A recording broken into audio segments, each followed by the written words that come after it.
मित्रों, भीष्म कर्ण से प्रत्यक्षतः घृणा करते थे, जिसका कारण यह था कि दुर्योधन अधिकतर कर्ण के कहने में था। एक प्रकार से दुर्योधन के प्रेम और विश्वास को लेकर भीष्म और कर्ण में भीतर भीतर प्रतिस्पर्धा चलती थी। अतएव भीष्म कभी भी कर्ण से मीठी बात नहीं बोलते थे। युद्धारंभ के पूर्व उन्होंने कर्ण के बेटे को तो रथी कहा, कर्ण को अर्धरथी कह दिया। इसका कर्ण बुरा मान गया और उसने कहा, अब यह नहीं हो सकता कि आप और मैं एक साथ रण में प्रवेश करें, क्योंकि महारथी के रहते अर्धरथी को वीरता का सुयश नहीं मिलेगा।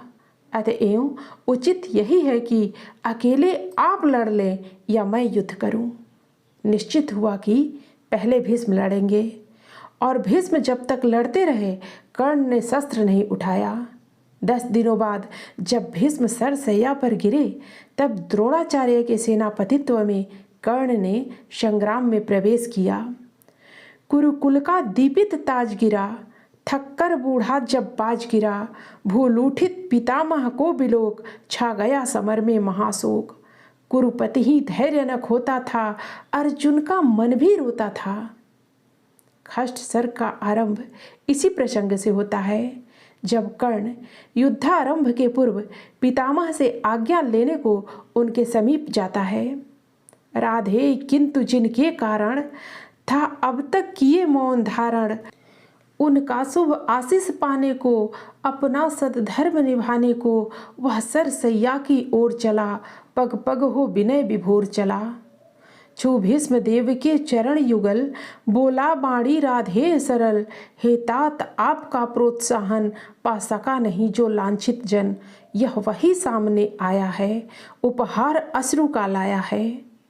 भीष्म कहते हैं कि अब युद्ध समाप्त हो जाना चाहिए, इसलिए पुत्र अब भी रुक कर मन में सोचो यह महासमर किस ओर तुम्हें ले जाएगा, फल अलभ कौन दे पाएगा, मानवता ही मिट जाएगी, फिर विजय सिद्धि क्या लाएगी। किंतु रणोन्मत्त कर्ण उनका उपदेश नहीं मानता। वह युद्ध में प्रवेश करता और पांडवी सेना को तहस नहस कर डालता है।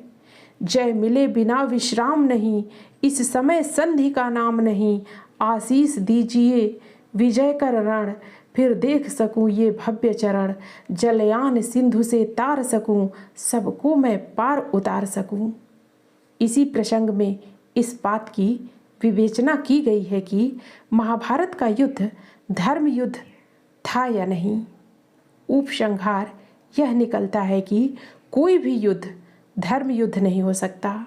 युद्ध के आदि मध्य और अंत सब पाप युक्त होते हैं। जब हिंसा आरंभ हो गई तब धर्म कहाँ रहा। युद्ध मनुष्य इसलिए करता है कि वह जल्दी से अपना लक्ष्य प्राप्त कर ले, किंतु लक्ष्य की प्राप्ति को धर्म नहीं कहते। धर्म तो लक्ष्य की ओर सन्मार्ग से चलने का नाम है।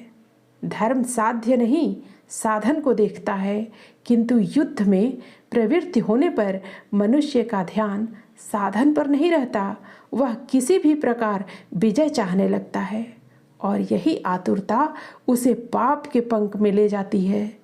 फिर क्या आश्चर्य कि युद्ध में प्रवृत्त होने पर कौरव और पांडव दोनों ने पाप किए।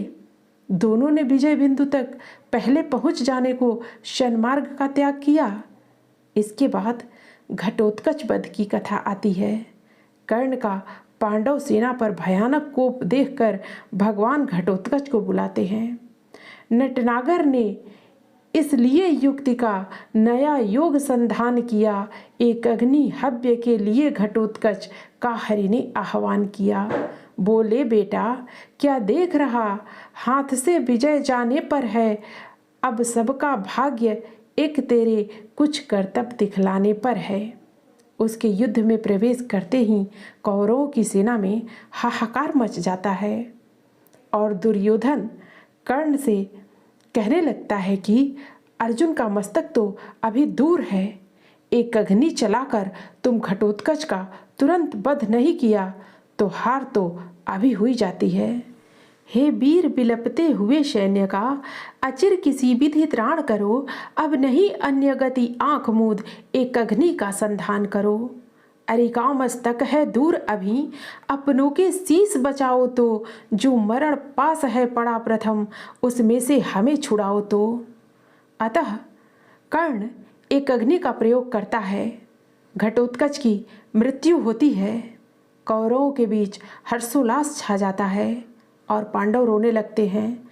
परंतु दो व्यक्ति हैं जिनका हंसना और रोना विशेष अर्थ रखता है।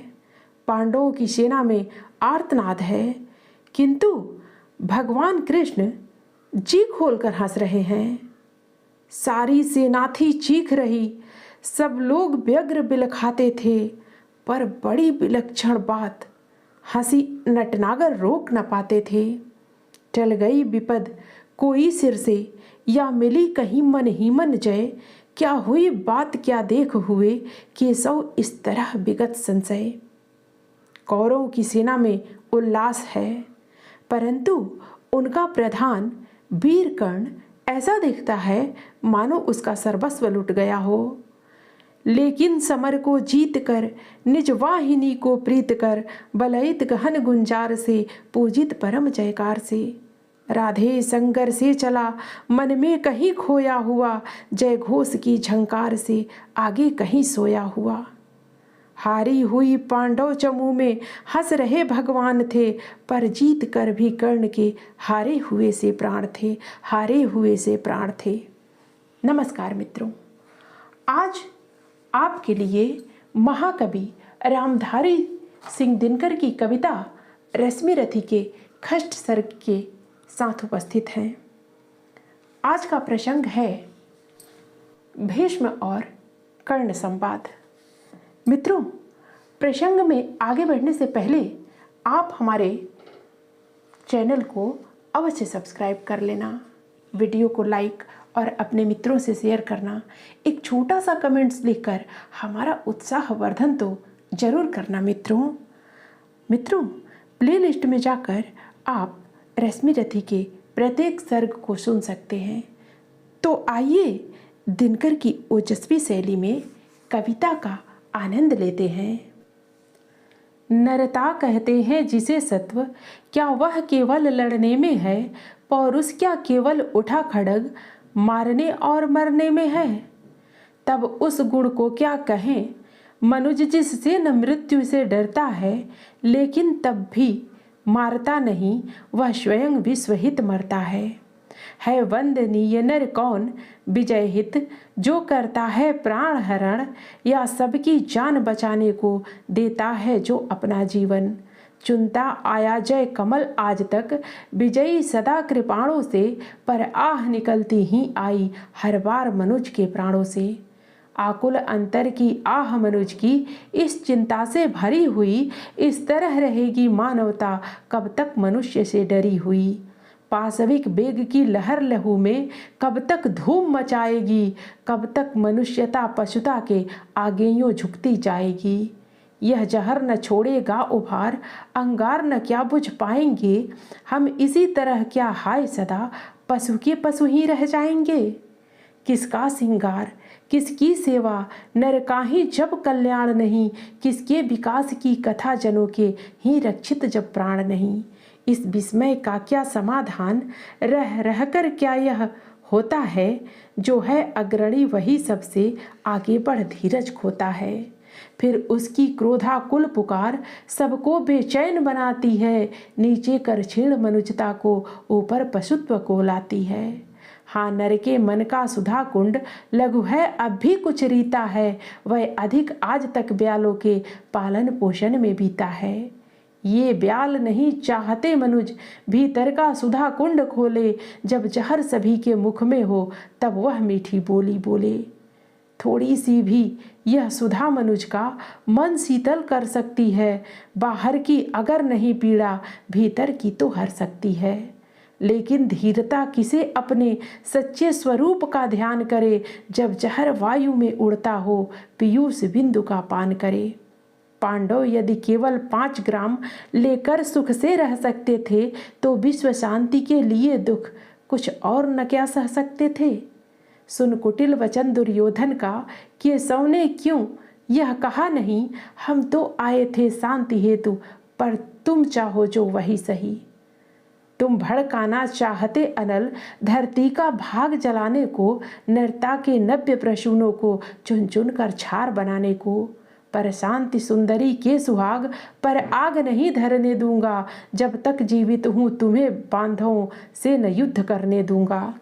लो सुखी रहो सारे पांडव, फिर एक बार बन जाएंगे, इस बार मांगने को अपना ये स्वत्व न वापस आएंगे।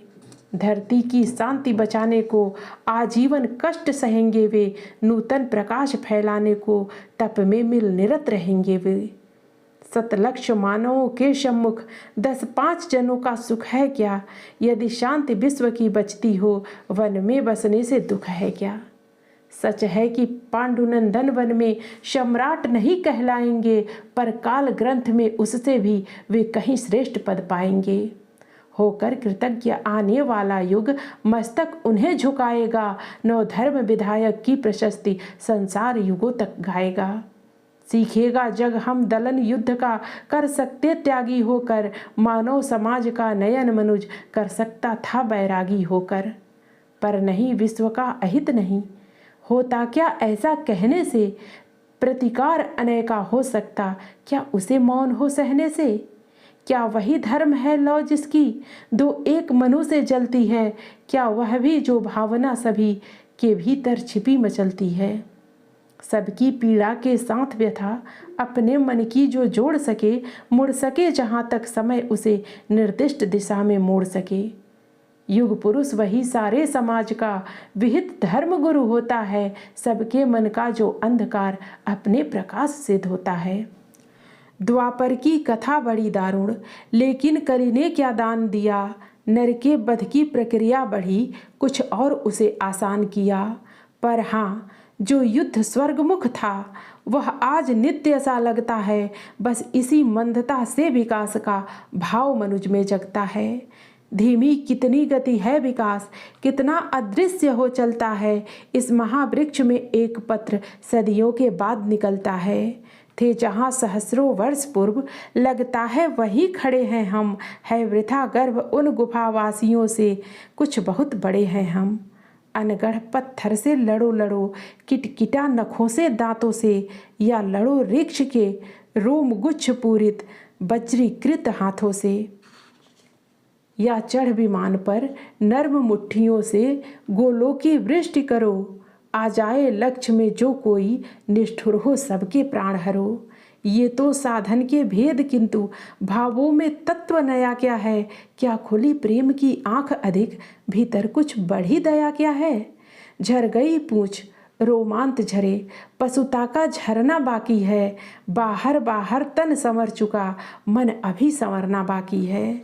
देवत्व अल्प पशुता अथोर, तम तुम प्रचुर परिमित आभा। द्वापर के मन पर भी प्रसरित थी यही आज वाली द्वाभा। बस इसी तरह तब भी ऊपर उठने को नर अकुलाता था, पर पद पद पर वासना जाल में उलझ उलझ रह जाता था। और जिस प्रकार हम आज बेल बूटों के बीच खचित करके देते हैं रण को रम्य रूप, विप्लवी उमंगों में भर के, कहते अनीतियों के विरुद्ध जो युद्ध जगत में होता है, वह नहीं जहर का कोस अमृत का बड़ा सलोना सोता है। बस इसी तरह कहता होगा द्वापर शासित द्वापर का नर, निष्ठुरताएं हो भले किंतु है महामोक्ष का द्वार समर। सत्य ही समुन्नति के पथ पर चल रहा चतुर मानव प्रबुद्ध, कहता है क्रांति उसे जिसको पहले कहता था धर्म युद्ध। सो धर्म युद्ध छिड़ गया स्वर्ग तक जाने से, सो पान लगे सदगति कामी नर वीर, खड़ग से लिपट गंवाने प्राण लगे। छा गया तिमिर का सघन चाल, मुद गए मनुज के ज्ञान नेत्र, द्वाभा की गिरा पुकार उठी, जय धर्म क्षेत्र जय कुरुक्षेत्र। हाँ धर्म क्षेत्र इसलिए कि बंधन पर अबंध की जीत हुई, कर्तव्य ज्ञान पीछे छूटा, आगे मानव की प्रीत हुई। प्रेमातिरेक में केशव ने प्रणभूल चक्र संधान किया, भीष्म ने शत्रु को बड़े प्रेम से अपना जीवन दान दिया। मित्रों, फिर मिलते हैं अगली प्रस्तुति में रश्मि रथी के अगले कड़ी के साथ। धन्यवाद।